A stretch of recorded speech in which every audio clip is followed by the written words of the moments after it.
नमामि देवं वरदुःखशोकविनाशनं चन्द्रधरं नमामि नमामि गङ्गाधरमीशमीड्यं माददं देगभरं नमामि नमामि कल्याणमचिन्त्यरूपं नमामि विश्वोद्भवबीजरूपं नमामि विश्वस्थितिकारणं तनमामि संहारकरं नमामि गौरीप्रियमव्ययं तनमामि नित्यं चरमक्षरं तनमामि चिद्रूपममीयभावं त्रिलोचनं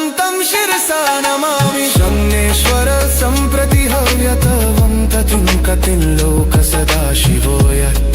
आराधितो यश्च ददाति सर्वः नमामि दानप्रियमिष्टदेवं नमामि सोमेश्वरं स्वतन्त्रं ममापतिं तं विजयं नमामि नमामि विघ्नेश्वरं गणातपुत्रप्रियं तं शिरसा नमामि